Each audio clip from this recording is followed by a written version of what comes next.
All right, so the question was on a B minor 7 flat 5, can you use the Locrian mode? And yes. So Locrian mode is the 7th degree of a major scale. The major scale, like a C major scale, if you go, by now we have to learn our movable major scale. So C with our second finger on the 8th fret.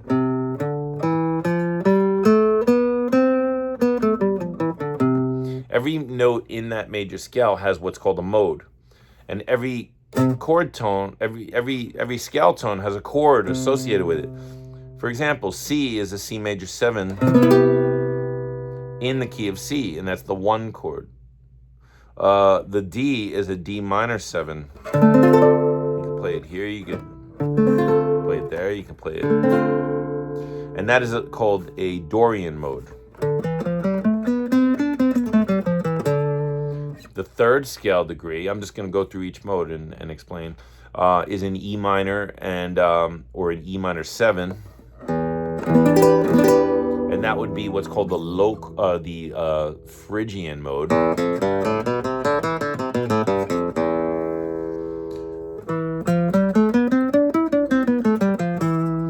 The F chord is called Lydian, and that's why I always tell you when we play my favorite chord, which is F major 7 sharp 11.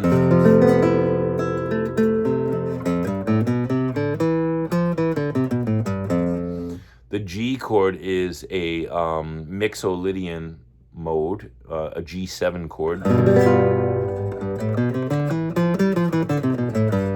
The A note is a minor 7, A minor, and it's the Aeolian mode, meaning pure minor, which is the warm-up scale. And the final mode is the question, the Locrian mode, which you play B minor 7 flat 5 as a chord.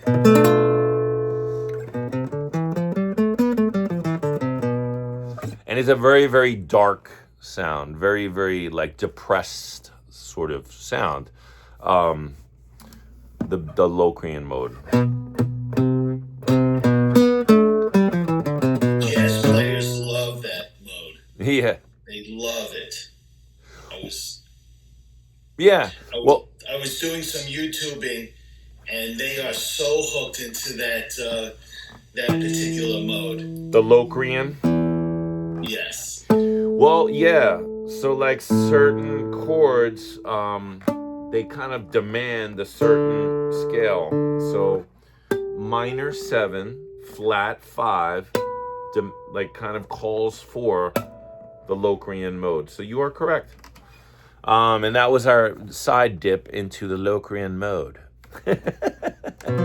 Now, it's funny because that sheet I posted, like I said, there was a mistake there. It's funny because it came out of the C diminished 7th.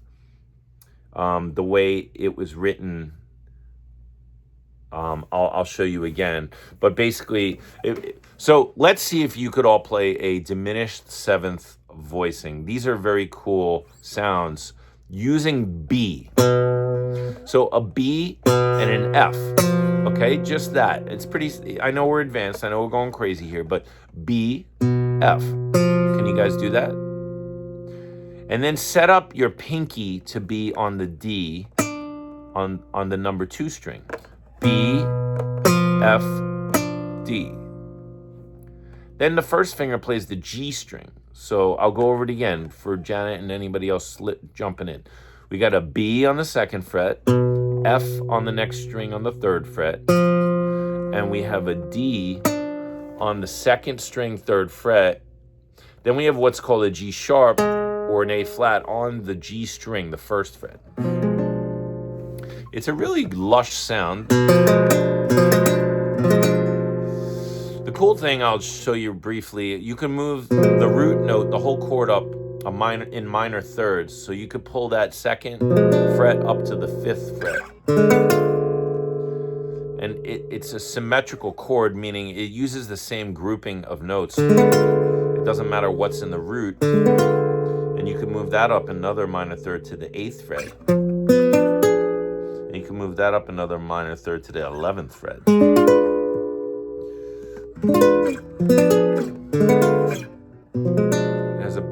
sound.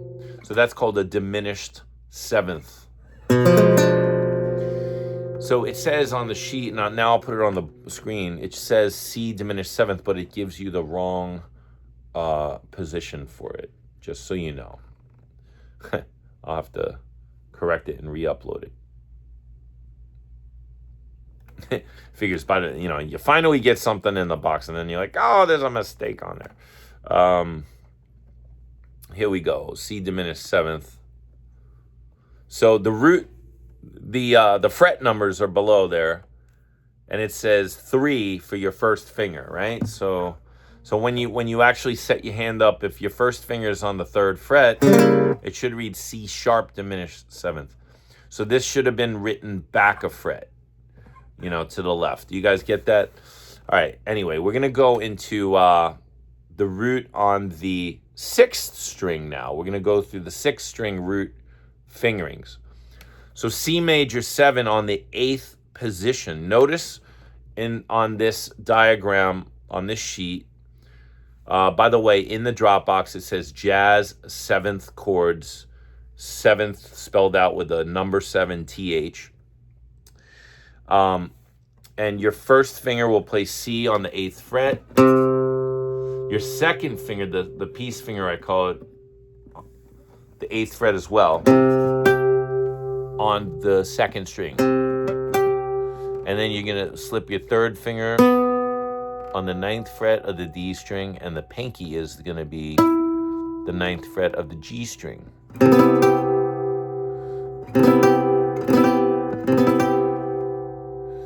Now, let's just go through each one real quick. C7, leave your first finger, but you're gonna do some swapping around the fingers because you're gonna make the B on the D string a B flat.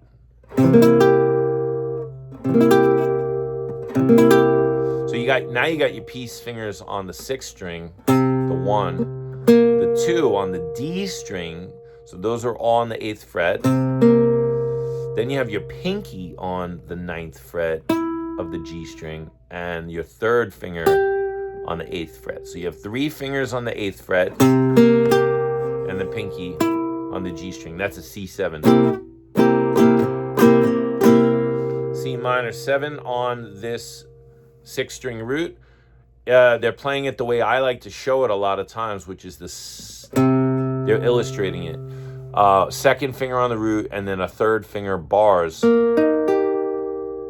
you have a B flat, E flat, G, and you have the 2nd finger and you're pushing down. I often say that's the Ain't No Sunshine When She's Gone voicing that I like to teach anyway, when we go to the 5th fret and we play.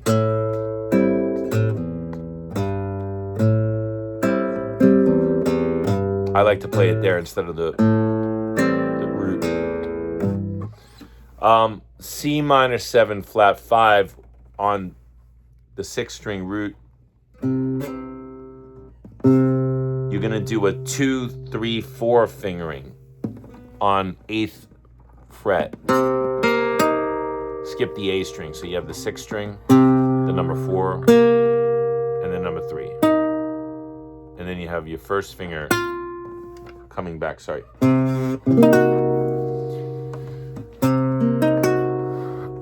Your first finger's on the 7th fret playing an F sharp, and the other fingers are on the 8th fret. C, B flat, E flat, and then that F sharp.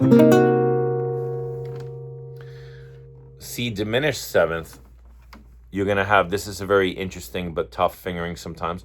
You're gonna have the C with the 2, the B flat, and then you're gonna bar.